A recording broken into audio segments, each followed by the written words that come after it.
And if you have questions or comments, you can post them in the chat and we will discuss them after the presentations.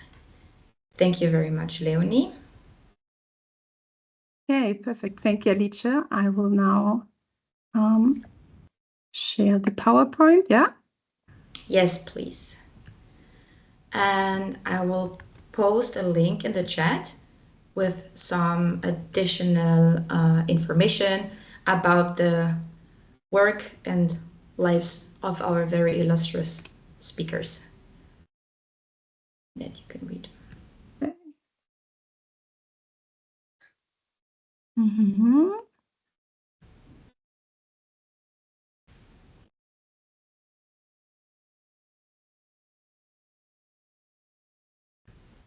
Okay, great. I can already see something happening on screen. Wonderful.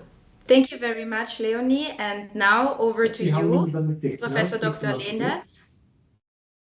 If we didn't finish the writing process, the first and kindly turn your microphones off, or I will just mute you myself. All right. Okay. Thank you. Yeah, over to you. Thanks a lot, and thanks for inviting me to quickly talk about Mpox here. It's a great honor and pleasure for me. And I want to make clear that I'm talking here also on behalf of my team, and especially my African partners, without whom we couldn't do that work, and they're really the drivers behind that. So perhaps click, please. Next slide. I'll just click on the thing. What happens? So the question is here, when you want to study really wild primates, how do you get access to those? And as a simple veterinarian like me, you don't get easily access to wild primates. You need to collaborate with primatologists, for example, and conservation people who have habituated wild primates to human presence. And so this is what we are doing. Since many years, we're working in a very nice partnership with primatologists who have built up these kind of research camps in various forests in sub-Saharan Africa. And from there, we have then access to wild great apes, mostly in our case. Next slide, please. Oh, next slide. Yes. And so we're doing that in a comparative framework where we're working in all these different sites across these different countries with various partners, as you can see here, which gives us a very nice comparative framework. So we're working with wild chimpanzees, gorilla, and bonobo in all those countries you can see here, always together with our African partners. Next slide, please. And the opportunities we have there is then to have really access to wild, not captive, not fed, not touched by people, great apes, which are individually known. So we know their behavior, their ecology, their life history. And so this is a great opportunity also to study health. Next slide.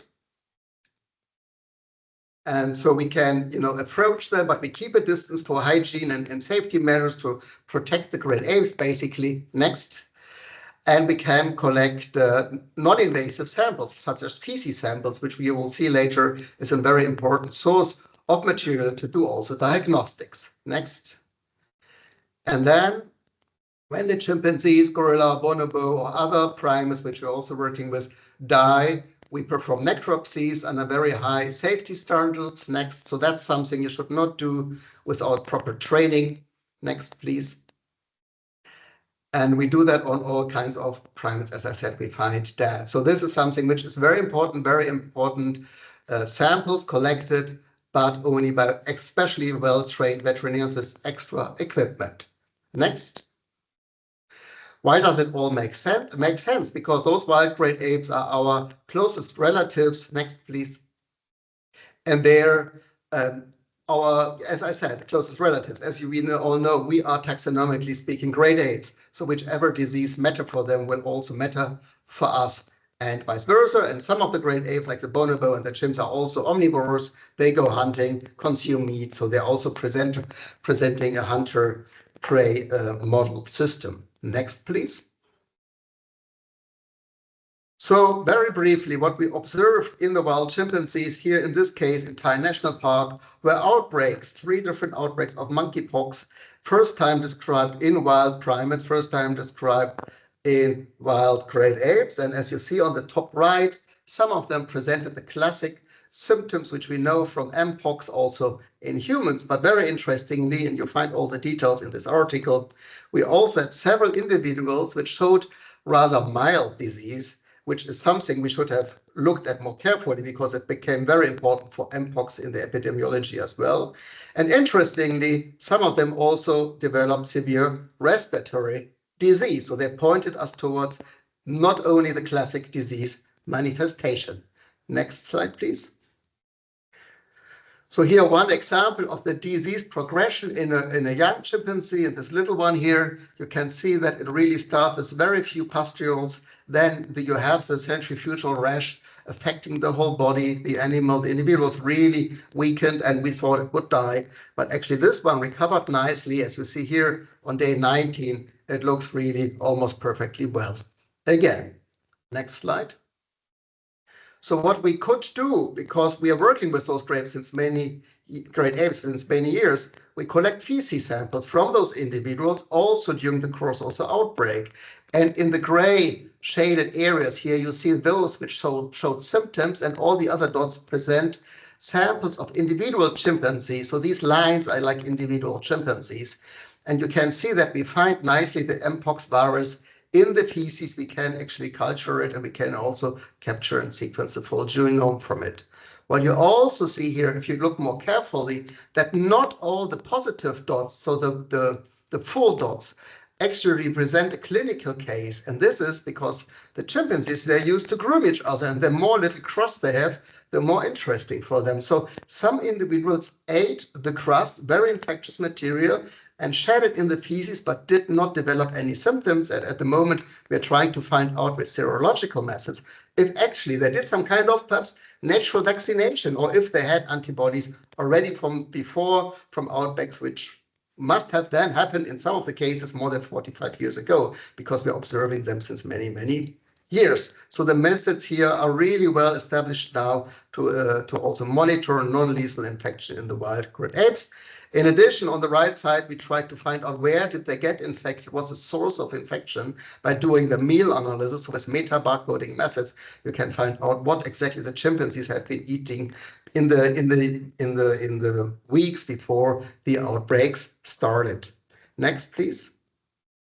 One methodological also interesting part here, next, please, would be that we also collected flies around the chimpanzees. We know flies follow social groups of primates, and we know they're interested in every skin lesion you find on the skin. So the flies caught around the chimpanzees could also be used as a detector and sampler without touching the animal from our side of biological material. And indeed, we could isolate Mpox from flies, and we could even find Mpox DNA and infectious virus from the glycotate and the feces of the flies on the leaves around. And at the moment, we are analyzing more the potential role of flies in spread of Mpox in the wildlife setting. Next, please. So there is a lot to be learned from the wild primates, and in this review which we published this year, you will find all the details of what can you actually detect in non-invasively collected samples, where are the pros and cons and the limitations. Next. And we also show that what can you still detect in carcasses found in the wild. So a fresh carcass is obviously always the best, but even with bones found in the forest, some of the pathogens we are very interested in can be found, and that's always important for conservation and public health. Next. So just to widen the horizon a little bit here, so why is it important to study wildlife health? It is because obviously we are encroaching the habitats, as you all know. Next. We are in intensive contact with wildlife because of the big issue of bushmeat hunting, and this is something the Alliance here is supporting a lot to understand better and to try to fight this problem in a hopefully very sensitive way. And the third, next slide, please. The next component is that we know that mobility has increased significantly in the areas. So with a high mobility, you also have a much higher risk that the viruses and pathogens are leaving remote areas and reaching the bigger cities. And this is something we see with every Ebola outbreak we see at the moment. Next slide, please. And also in the nice study published here by Eddie and the INRB team from DRC, they show very well that within the short time frame of 2018, basically 17, 18 until now, you observe many, many Mpox outbreaks in that country. Next slide, please. Where they could show with a full genome analysis that most of these clusters were caused by individual spillover events from wildlife to humans. And this is something which shows that if we accept to have that risk all the time, there is no surprise that at some point you will have a very well-established clade which has the right mutations to spread more easily within humans, and that's the clade 1b, which we are worried about at the moment, as you probably all know. Next. So what we really need is to better understand how the habitat changes we are introducing is affecting the potential reservoir species composition. So that's what we're doing along the gradients from primary forest into the villages to the people. Next. And also to understand then how people interact with nature. And we cannot simply go and say, hey, stop eating the bushmeat, it's very dangerous. You need to look along the gradient from the bigger cities into the small villages, who is in contact with which material, what is infectious, and where do we have an important impact of culture in the village setting especially. And we should be very careful with our knowledge from hospitals, from around the world, to think that we always know better how things really function. So that's something we are also very interested in at the moment and have several projects going on in Ivory Coast, Central African Republic, and DRC with our partners, partly supported also by the Alliance Against Wildlife Trade. Next slide, please. And the other important thing while doing so is to build up better infrastructure for surveillance, for reporting, but also the lab infrastructure. And that's something we have been investing a lot in the past years, building up infrastructure and the know-how for example, full genome sequencing and detection of Mpox. We just helped our partners in Bangui in Central African Republic to build up the pipelines, and they are very independently now doing all the full genome sequencing, and they do all the work on their own now. So that's really what you really want to have. Next. So our focus point, just a little overview for us with the new institute here in Germany with our African partners, is to try to really understand the triggers of disease emergence. And one of them is Mpox. So we are focusing on two regions, DRC in Central African Republic and the Côte d'Ivoire, where we have local coordinators. We have good long-term partnerships in Côte d'Ivoire since 25 years and Central African Republic since 10 years. Next slide, please. And what we really want is to have a deep dive in specific regions where we know that Mpox emerged, like in the Bayanga region in the past weeks and months, and to have cohorts built up to understand fully the biodiversity, human-animal interaction, climate, biodiversity, but also have a clinical surveillance also for mild symptoms with a local hospital, traditional healers, and then have the wildlife surveillance in the same area. Next. And so we have to do that together with the community. It's not us coming up with a concept. It's together with the communities, with the local and international anthropologists to really co-design the study, because only then, if the next spillover event is there, we have the trust, we have the information, we have the cohorts going on, then you can really go back and see who was the index case and what did really happen. To go back there 3 months later or years later to find out, oh, have you been hunting bushmeat? To my opinion, will never work. So we need to be really very close to the sites. Next. And this entails obviously the environmental aspects. Next. As well as understanding human-animal interfaces at the different steps. Next. And also then working, as I said, with the local clinics and the local doctors. Next, please. And that should be done with non-invasive methods, also working with people on that very sensitive issue. So for example, we are catching only flies on bushmeat markets. The flies will do the sampling for us, or we do swabs on the tables, or we do latrine samples. This is enough to find out what's traded and how often do you find the virus where. Next. And that has to be analyzed as soon as possible on site. So we have these field labs built up where we can do all the analysis you can imagine. Next. And that has to be combined with the knowledge of the indigenous people on site, because it's not the lab results which tell you everything. So we really need to understand risk perception. We need to understand the tradition behind hunting, sharing meat, and so on, and build on people's knowledge together with high-tech knowledge generated with the local partners to come to a better prevention. Next, please. And I think really, if you look at all these emergence of Mpox, but also Ebola and so on, we are running behind the problems. We're not getting better in the field of prevention. And I really mean the spillover event. We will lose the fight against those infectious diseases. Okay, next.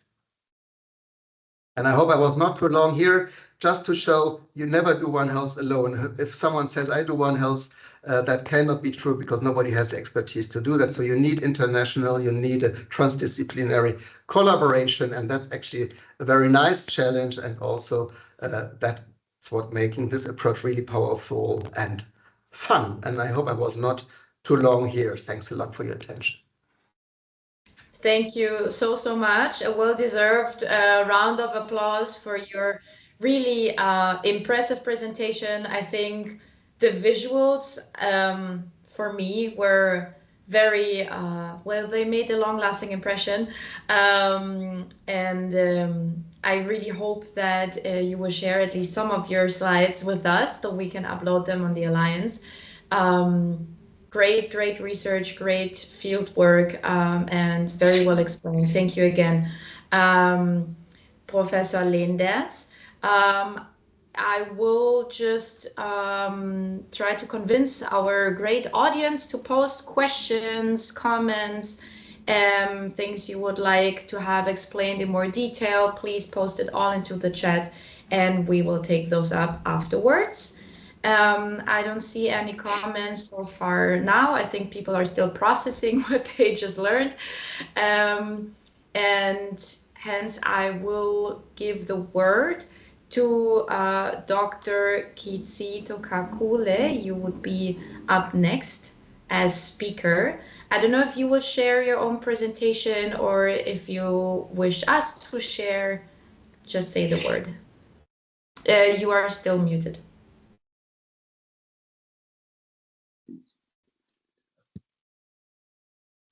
It's okay now there. Can you hear me? Yes. Yes. Yeah, I have a presentation here. So I think I'll share it with you right now, or I can just present and then I can send to you back. So you will share. Okay. Excellent. Let me share.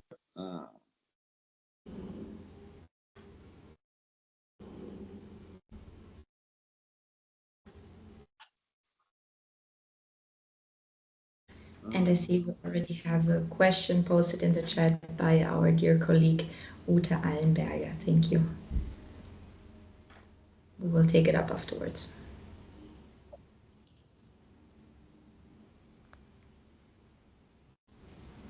If you require any assistance in sharing your screen, just say so. Yeah, that one I need to focus. After that. But I have to click to share and then? You can share it by clicking on the little arrow that goes upward in the little box on the top. Otherwise, I don't know, Leonie, if you have the presentation. Okay. If that is not the case, you can also send your presentation by email to Leonie and then she will share it. And in the meantime, I don't know if Dr. Adeyinka has his presentation ready, so we will just... Yes, please share. Share. Okay, so I've sent it already. Okay, so while we wait for Dr. Kizito's presentation, maybe to arrive, maybe we will start with Dr. Adeyinka's presentation first. Yeah, you can start with Dr. Edi and then I can come to the last one. Excellent. Good. Thank you. So I don't know if you want to share your screen, Yinka, or if you wish Leonie to do that. Please share. Okay. No problem. Great. Thank you, Leonie.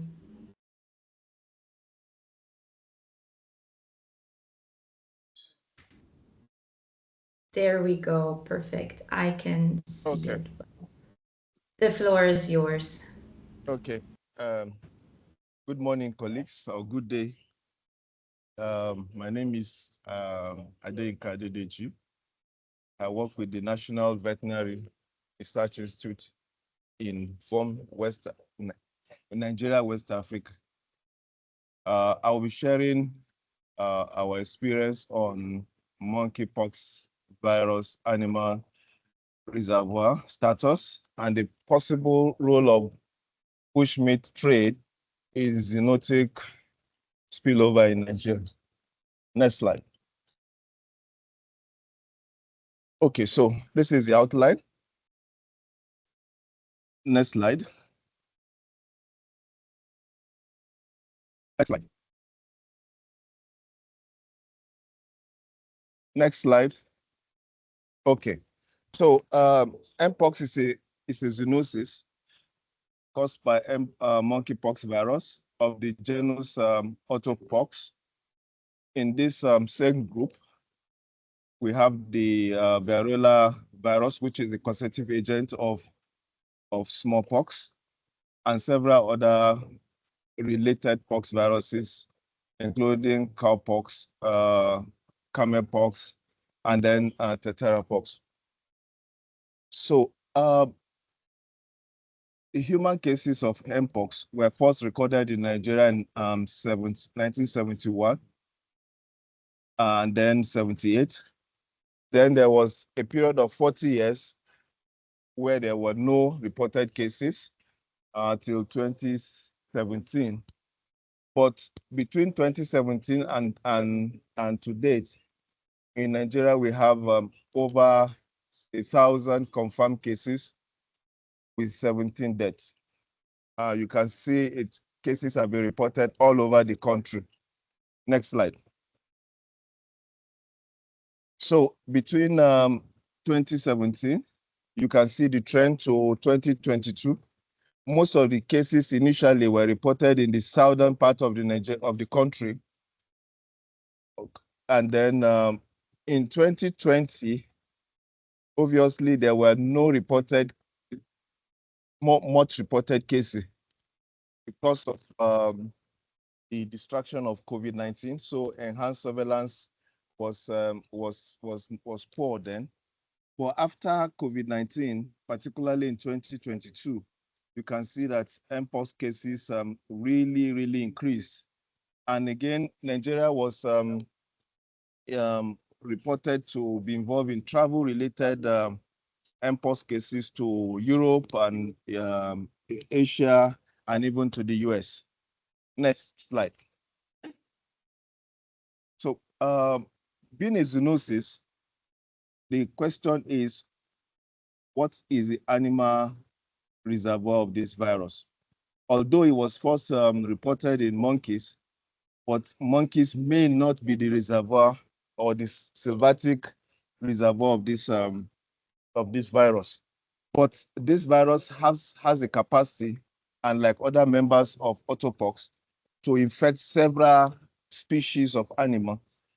Right now, there's evidence that the evidence of infection in 43 species of animals, but it's only in squirrels and primates that the antigen has been detected or isolated. Now the question is, what is the natural reservoir, the occurrence, distribution, and the transmission dynamics of this virus in the ecosystem? So this is the reason why we went to investigate, particularly when cases began to emerge in Nigeria.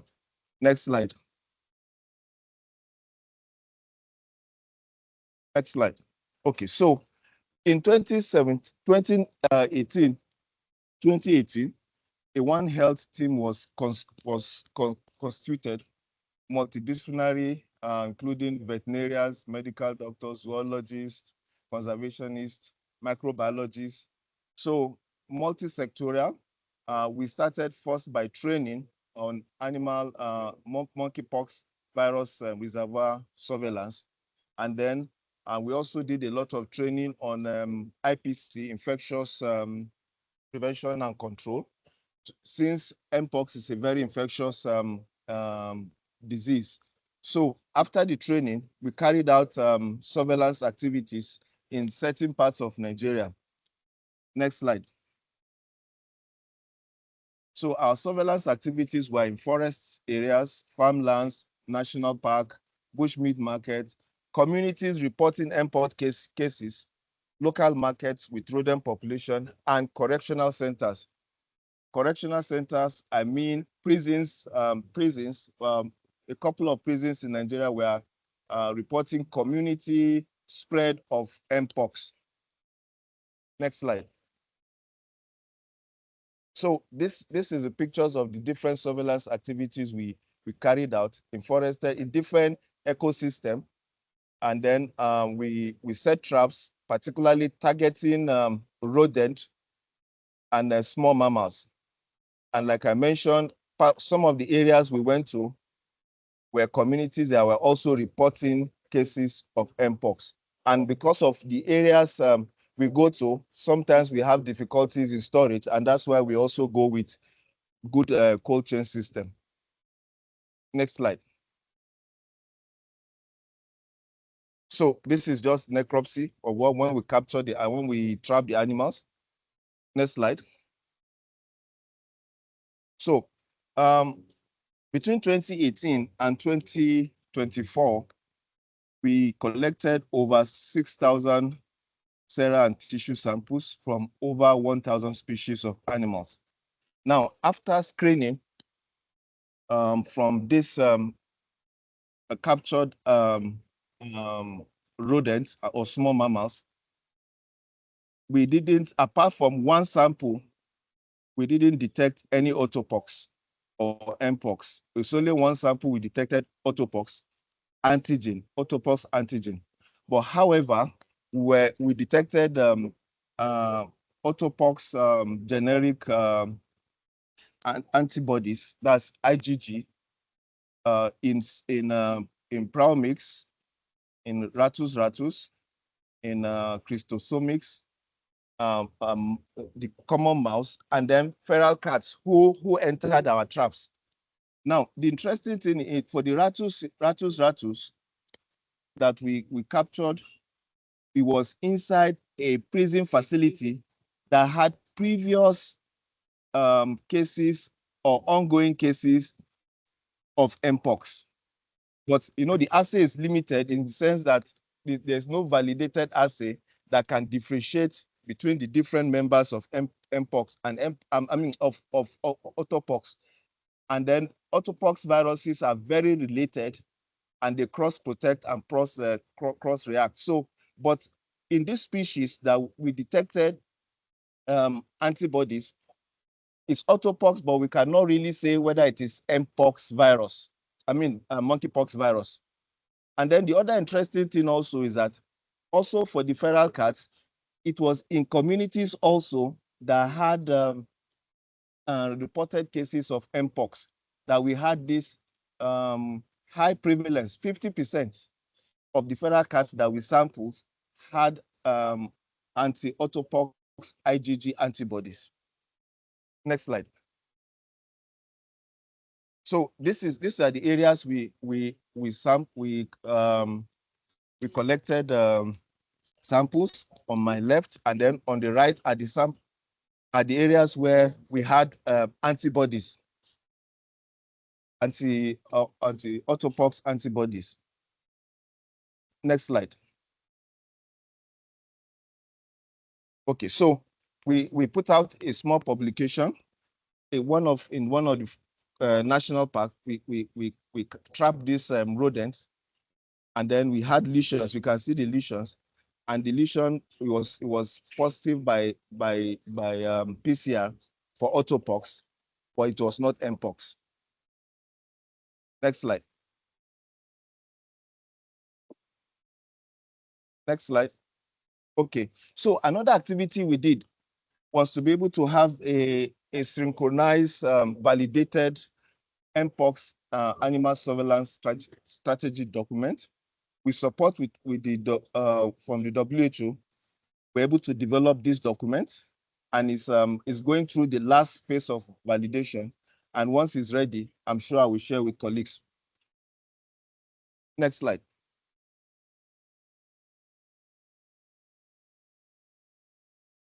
Okay, bushmeat trade activity in Nigeria. Nigeria is a hub for bushmeat trade. Over 900,000 kilograms of bushmeat are harvested yearly, and bushmeat is a delicacy, and people really love it for traditional and cultural reasons. Recently, seizures of wildlife body parts estimated to be over $54 million were reported. Now, we carried out a study to understand how is Mpox outbreaks related to bushmeat trade. So the objective of the study was to map out hubs of bushmeat markets in Nigeria, classified who are the people involved in the activity, and then what are the perception of the actors. Now, from the map you see, you can see that most of the activity take place in the southern part of the country compared to the northern part of the country. And then who are the actors? The actors, most times they will think it's hunters. No, but we think there are more people involved in the activity: the hunters, the traders, the processors, the zootherapists, and the consumers. Next slide. So we classify the bushmeat market into two: wet bushmeat market and then the traditional medicine bushmeat market. This is the wet bushmeat market, and there they are well organized. And from our study, we identified over 24 species of wildlife, including probable reservoirs of monkeypox virus. Next slide. So for the traditional medicine wildlife body market, what we observed was that they have dried wildlife body parts, like the ones on the right. You can see rodents' heads, all kinds of species of animals. This on my right, on the top right, this I snapped about 2 weeks ago in a bushmeat market. So we identified over 47 species of animals used for traditional medicine, and some of them are probable reservoirs of Mpox virus. And these markets are well organized too. Next slide. So we also mapped cases of confirmed human cases of Mpox and bushmeat market location. And we realized that particularly for the wet markets, they cluster around where there are more cases. You can see from the southern part of Nigeria, there are more cases, and that's where we have more cases, more location of bushmeat market or bushmeat trade activity. Next slide. What are the things we also learn? First, another thing we learned is that the hunting method. We realized that there are two kinds of hunting methods for religious purpose.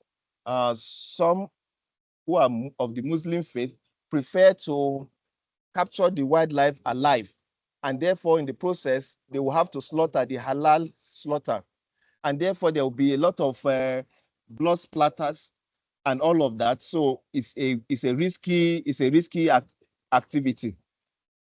Then the other thing is butchering of animals with bare hands, and the practices of the zootherapists, where they use this wildlife body part to compound medicine, which are ingested, they smoked, they also apply it topically or in incision. And then the other risky activity is that location of bushmeat market in high density human population in urban centers, and transportation of and selling of foodstuff and vegetable alongside wildlife. This was a common practice in all the locations we went to. Next slide. Just to briefly interrupt, Dr. Deyinka, I will give you 5 more minutes for your presentation to wrap it up. I'm almost okay? done. I'm almost done. Wonderful. Okay. Great. Thank you. So, lesson learned from this Mpox animal surveillance, reservoir surveillance, is that the first is that the risk of spillover activities is high among bushmeat value chain actors. Exposure to Mpox reservoir may be subtle but effective, and sustained surveillance of animal reservoir surveillance is therefore critical. And we suspect that the African pot rat or the African giant rat, which is a delicacy, may be a probable reservoir, sylvatic reservoir of the virus in Nigeria. Next slide. So I acknowledge support from all these agencies. Thank you. I'll take questions later. And we thank you again. Another round of well-deserved applause. Really, again, quite impressive visuals. I thought the maps helped a lot. Great mapping exercises also throughout the time, right? Very, very well-researched infographics that you shared with us today. I don't know at what point we are with the last presentation. Leonie, just give me a quick word, or I mean, while you load it, I can also take some questions. What would you prefer?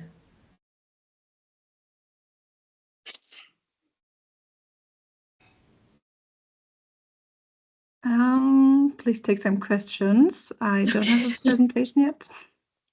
No, I sent you, Leonie, the presentation through with transfer, and I make a message in.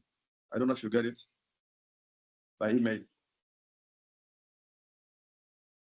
Yeah, I emailed you through with transfer. Try to check your email in your email box to find with transfer, because it was quite too heavy with images, so I should not attach by email. So I sent through with transfer. How to check it? Yeah, unfortunately, I haven't got any email, I think. Yes, I sent. We transfer. I don't know if you use it. Sometimes those emails also get into the spam folder. In the meantime, yeah, I thank also the participants who posted questions. We will start from the bottom up. And Dr. Wolfram Monro-Klein from the BMZ asked if in Nigeria Clade 1b is not present in wildlife so far. Right? Question mark? Question to Dr. Adeyinka Adeji, if you want to add something to that or respond directly. If you're still there. Sorry, I didn't get the question. If the Clade 1b is present in wildlife in Nigeria? We are not sure. What we have is in humans is Clade 2. So we are not sure there's Clade 1 in Nigeria, either in human or in animals. Right. Thank you. And Dr. Leendertz also wants to add something to that. Yeah, that's a very good question. So it seems like we have a geographic clustering in terms of where the emergences are. If you look at the paper from the INRB with Eddie, published in Cell, you get that kind of regional cluster. So it's probably a regionally found virus in the reservoir, and this one, the one we emerged in the east of the DRC in a mining town, right? So we also did that for the Central African Republic, and we don't find that in the reservoir. It may be possible with many human cases now popping up that you secondarily infect animals because they're scavenging, they're in the latrines and so on. So you create a secondary reservoir in wildlife. That would be a problem which we don't want to have, and we should keep an eye on that and monitor that better.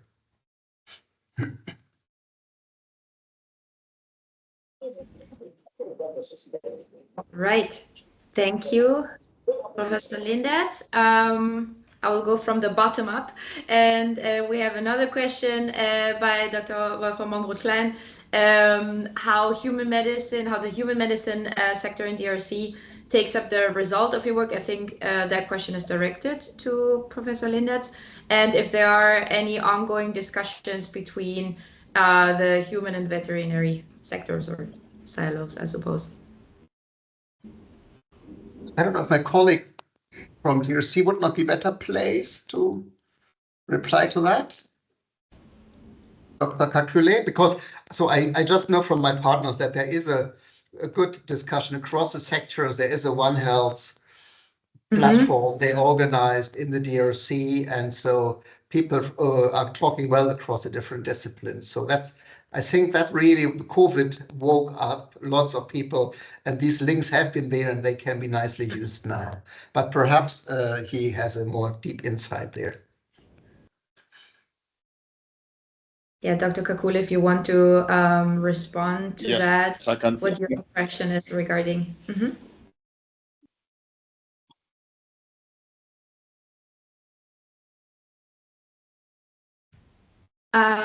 You are either muted or I cannot hear you. Wait. Please say something again.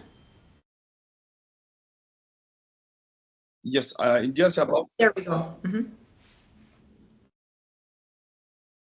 Yes, I know that traditional medicine is a big work. Muted. Wait, it's very difficult to understand you. Maybe if you could turn off your. Maybe if you could turn off your camera. I think that traditional medicine in DRC, of course, they have a big network and they are using both animal parts and herbs. It's like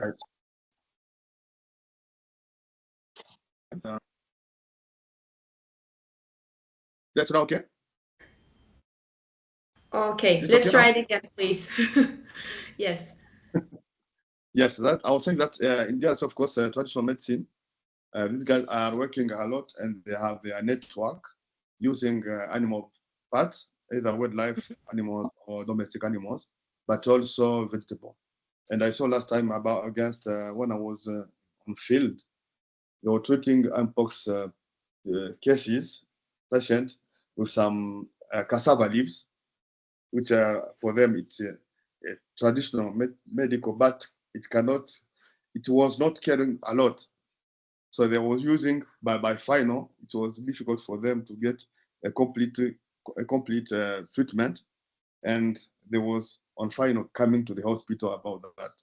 So in traditional, they know that there is also this kind of culture. So each culture has his behavior and has his technique on traditional medical. You know, we can be in eastern part of Congo, which is different than western, and each culture or tribes has a different culture about traditional medicine. Thank you. Okay, you just mentioned also cassava leaves, and it made me crave a cassava leaf soup. Yeah. Okay. I hope that answers your question, Dr. Mongroth-Klein. We will move on to the next question in the chat. I think it is also directed to Professor Leendertz. What from your data do the susceptibility pattern amongst the non-human primates and monkeys to Mpox look like? Sorry. Well, as far as we know, the non-human primates are highly susceptible to the monkeypox virus. There have been experimental studies, which I'm not a big fan of, but they have been done in the past in the labs. And from nature, we know about monkeys getting infected and chimpanzees so far. So I would be surprised if there is a species limitation there. I hope I understood the question right. What we don't know is yet the exposure rate.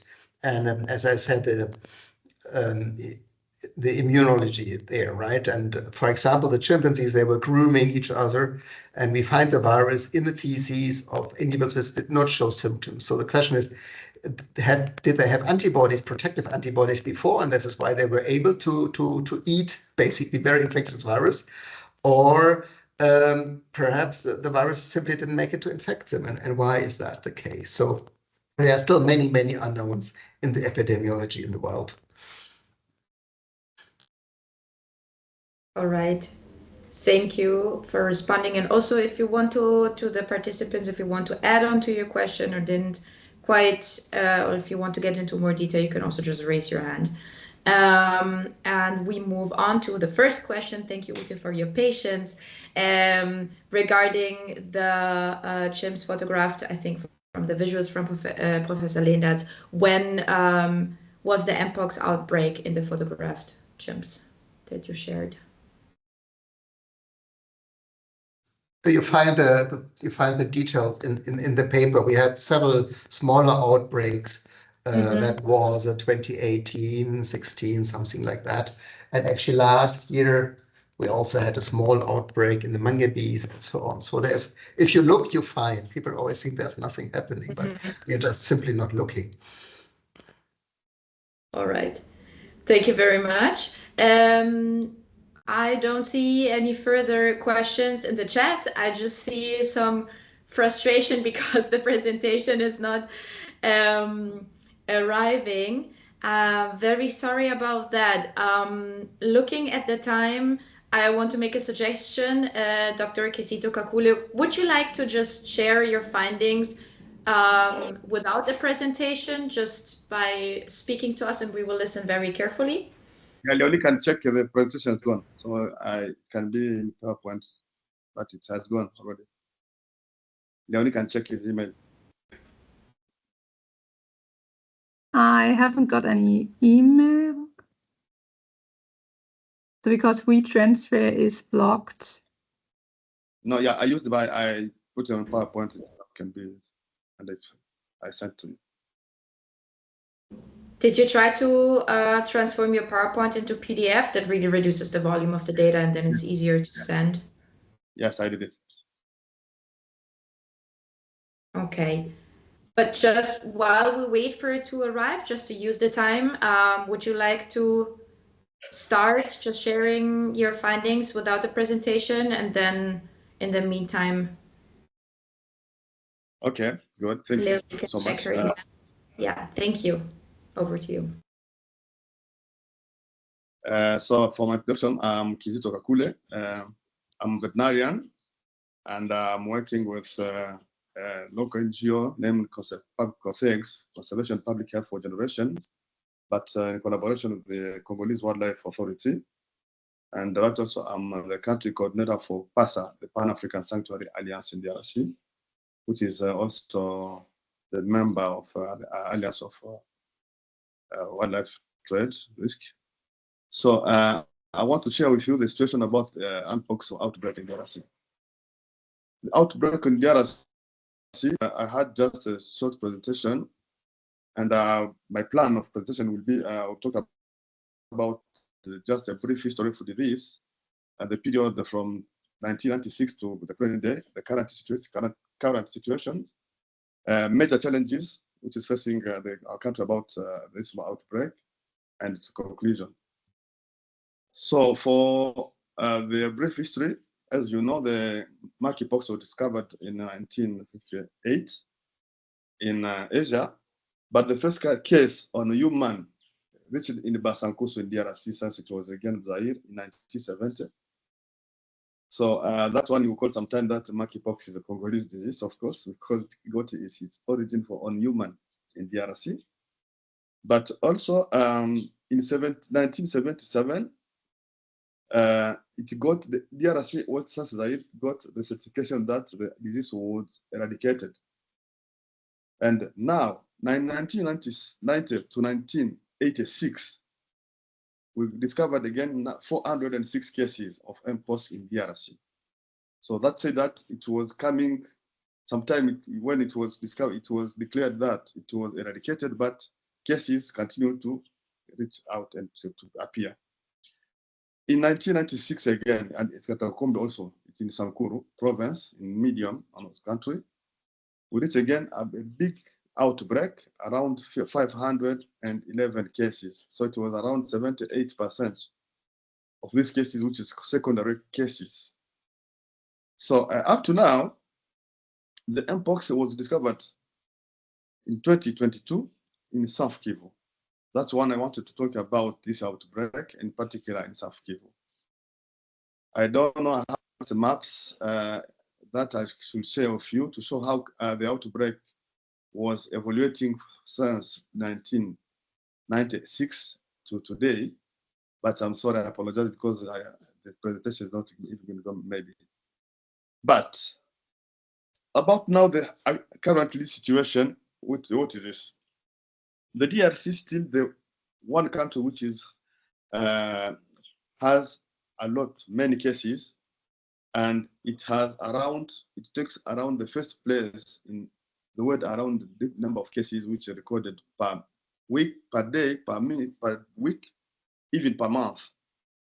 And now, in total, the current situation, the cumulated cases from week 1 to week 47, the DRC recorded 48,612 cases, which are like the suspected cases. But confirmed cases, it's 10,813. In this confirmed, we got 1,190 deaths. So if I can compare now, this is now to the total in the word I can say even total cases which reported by the CDC Africa about the Mpox, the cumulated all the way it's 53,903 cases.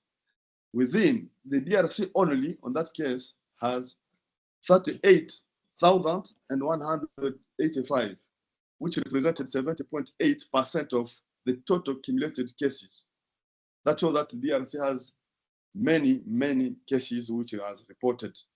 So confirmed cases, only the DRC in the total of all accumulated cases in the world, the DRC has 77.2%. That is representing in the total cases confirmed Mpox cases. And in time of death, it will now 1,109, but only the DRC represents 94 cases death. So as you can see, the DRC is recorded many cases, and that one is according of different factors. Coming to the Kivu province, North Kivu and South Kivu, among this number of cases reported,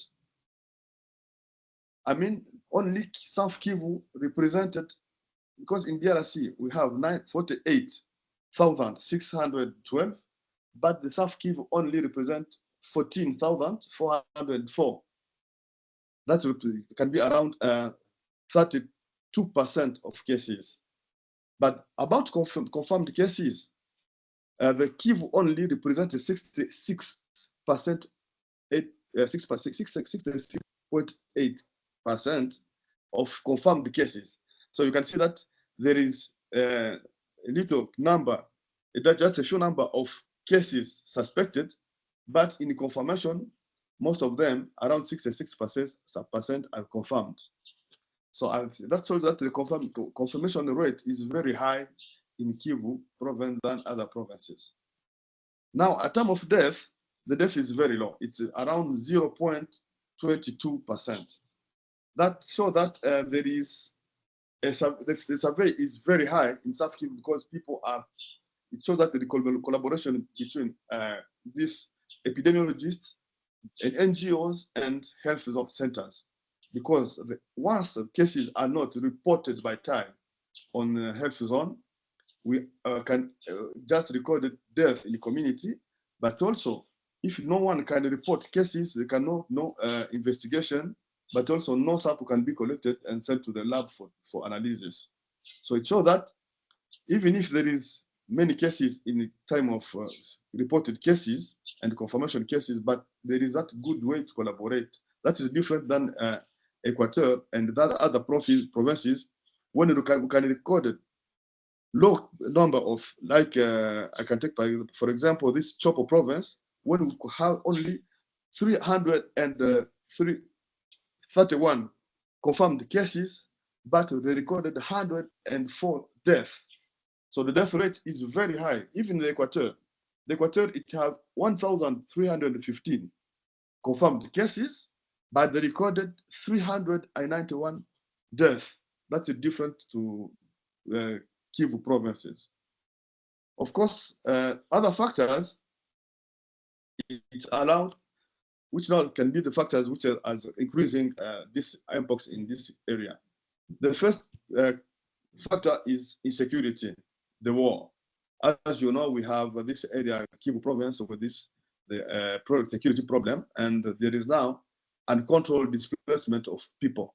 People are leaving their village from big towns, and they are now building deployment camps around the town, so that change, they change the behavior, they change life with other people, and as you know, in deployment camp, you don't have very good. We have poor hygiene conditions. Sometimes no water, no toilet, and people doesn't have even some soap.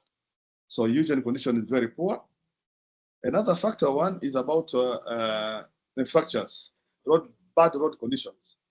You know, we can collect sample from health center, but the health center doesn't have lab. We have to send lab sample in Goma, maybe in Kinshasa, to INRB lab, and because of this low quality of the road, the sample cannot reach the lab by time, and even if it can reach the lab by later, but the sample will not be again in good condition. But the other factor is about bushmeat consumption and this easier habit to handle wildlife species, the several wildlife species.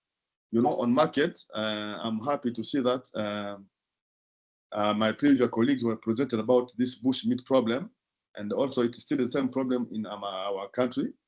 On several markets, we found several species of wildlife species which are killed and even other slaughtered or alive selling. So that one, it increases also, can be part of this factor which is spreading the disease.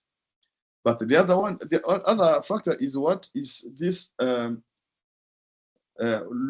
bad quality of this hospital or public services.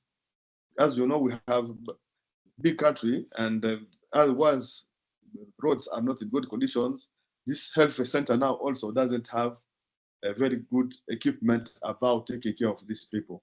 At least we should get maybe this diagnostic equipment which can help in different health center, but according to the situation, we cannot get the problem. And the other one, we show that we found that there is low engagement of involvement of the government in time of responding to the disease, but also there is weak communication between stakeholders.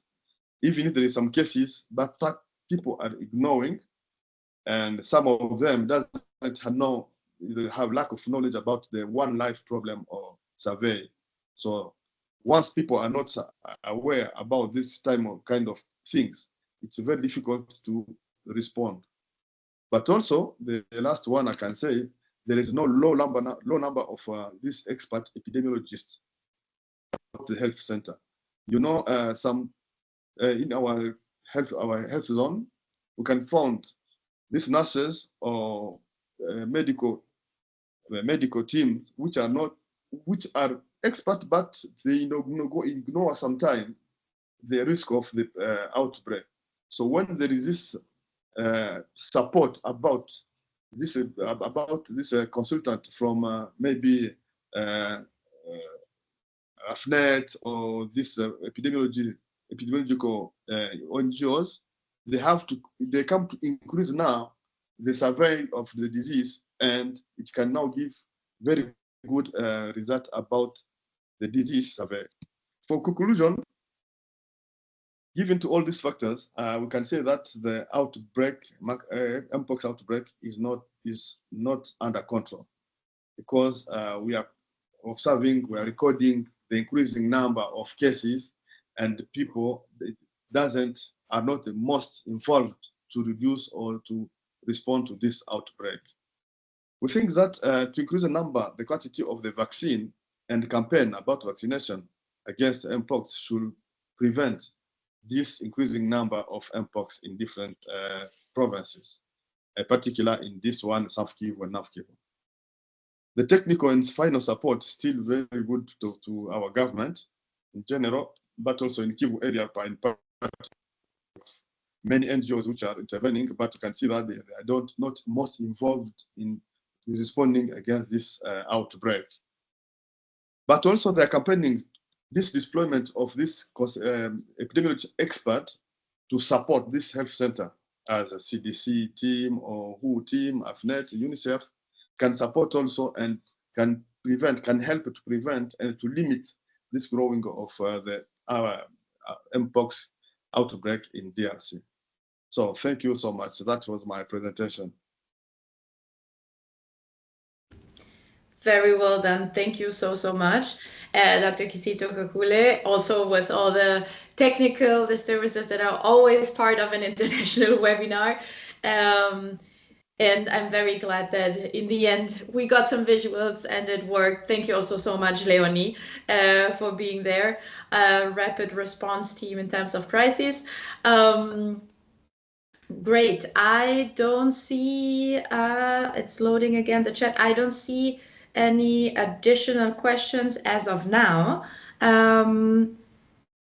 We have still a couple of minutes left. If you want to raise your hand and ask directly or make some comments, this would be the time. Otherwise, we can wrap it up with the final round of applause for our great speakers today. I personally have learned a whole lot, and we look forward to sharing this recording on our Alliance website and also the presentations that we heard today.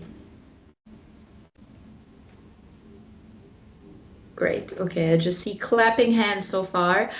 So from my side, thanks again. Great event. And thank you all for listening. Thank you so much.